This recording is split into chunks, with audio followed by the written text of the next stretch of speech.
potato recipe, and we always think about having sweet potatoes during the holidays. The finished dish is absolutely elegant, flavored with maple syrup, and I know you'll want to try it. It's called upside-down sweet potato cake. Now, it's not a dessert, it's a vegetable dish. And here is what you will need. 2 1/2 pounds raw, unpeeled sweet potatoes, 2 eggs, 1/4 teaspoon salt, 1/4 teaspoon pepper, 1/2 teaspoon grated nutmeg, 1 teaspoon of cinnamon, 1 teaspoon Angostura bitters, 1/2 cup pecan halves, 1 cup of dark brown sugar packed, 3 tablespoons of butter, 2 tablespoons maple syrup, and 1/4 teaspoon maple extract. First, boil and peel, and then mash the potatoes in the electric mixer so they're nice and smooth. And then beat your eggs in another bowl, and to that, add the seasonings, the salt and the pepper and the nutmeg and the cinnamon. Doesn't this sound absolutely divine? And then we're going to add the bitters. The bitters give a real lilt to this mixture, and I like to use bitters in things like pumpkin pie and in soups as well. And then whisk that all together so it's sort of diluted before you add it. And then add this to the mashed potatoes. And we'll have these done in no time. And then we're going to make the upside down part of the cake. Combine that well so it's nice and smooth. I'd say that was ready to go. Now we're going to do the decorative part. Grease a 9-inch round cake pan and arrange 1/2 cup of pecans in it in a really nice decorative manner. And then over the top, we're going to sprinkle 1 cup of that dark brown sugar that we talked about. I like the dark brown sugar for flavor. You could use light brown. And when this comes out of the pan, it does look a bit crumbly and crispy looking, but that's the way it's supposed to do. But I'm not done yet. See, just pat this in, and pat it in rather firmly, actually. Use the palm of your hand to do that. That's the fun of cooking, I think, for all of us. It's still a bit of the childish pleasure that comes with making messes with your hands, and it's legitimate. Here we have melted the 3 tablespoons of butter, the 2 tablespoons of maple syrup, and the 1/4 of teaspoon of extract. And then we're going to pour this over the sugar and the pecans. Do not stir this in, because that would ruin how beautiful this is going to look. And then we're going to transfer the sweet potatoes to the filling that we've already made. Now you see, when this comes out, it does look indeed like an upside down cake because you're going to invert it. And oh, this looks lovely. And of course, with the cinnamon and the nutmeg, and it's going to be superb. Our sweet potatoes are mostly raised in Louisiana, and those southern cooks really have some good recipes for them, as you know. They flourish in that climate and in that soil. Now smooth this out and cover it with a piece of foil, and then bake it at 350 degrees for 1 hour, and then tip it out on a lipped platter. And you will have something really, really superb. There we are. Now, as I say, cover it with foil, 350 for 1 hour.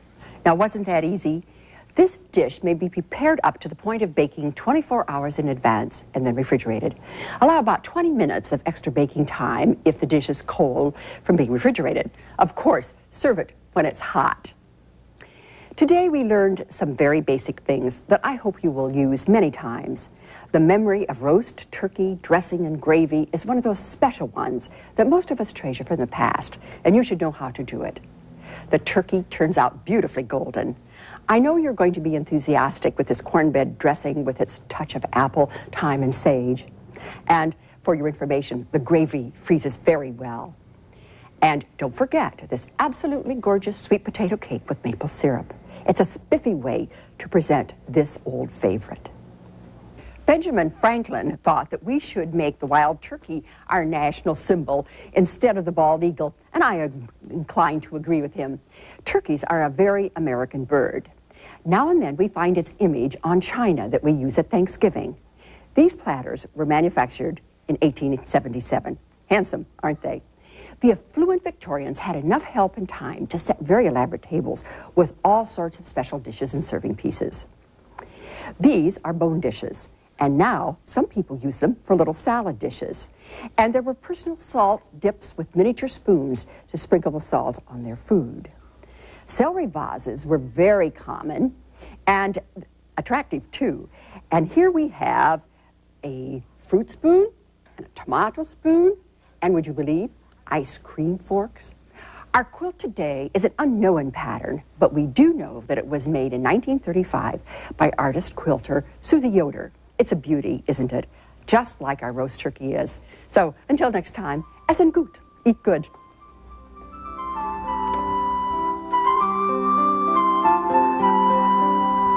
The recipes from today's program are in Marcia Adams' companion book, Heirloom Recipes, Today's Favorites and Tomorrow's Treasures, available by calling 1-800-582-1800. This beautiful book contains over 300 pages of heirloom recipes collected from across the country. To order Marcia's book, call 1-800-582-1800, and please have your credit card ready when you call. A free copy of Marcia Adams' Heartland Journal newsletter will be included with the purchase of her book. A copy of today's program is available on home video for $25, which includes shipping and handling. Call 1-800-582-1800 for credit card orders, or send a check for $25 to the address on your screen. Be sure to include today's program number when ordering. A box set of all 13 programs in this series is available for $75. Call 1-800-582-1800 for credit card orders.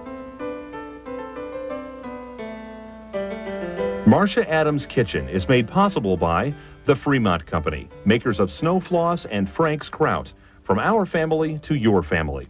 By Vera Bradley Designs, creators of classic quilted cotton luggage, handbags, tabletops, and clothing. And by Kraft General Foods, makers of Minute Tapioca. Minute Tapioca, all natural, versatile, and not just pudding.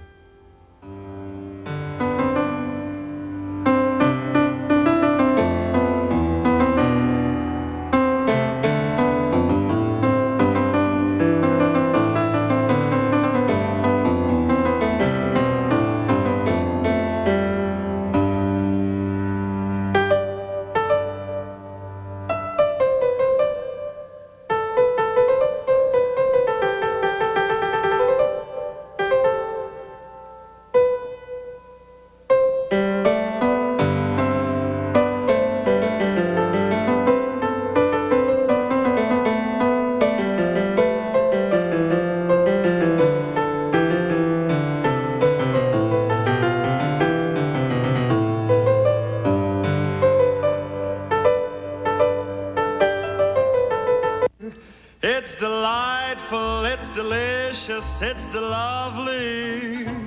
It's D is for Desserts on GPTV.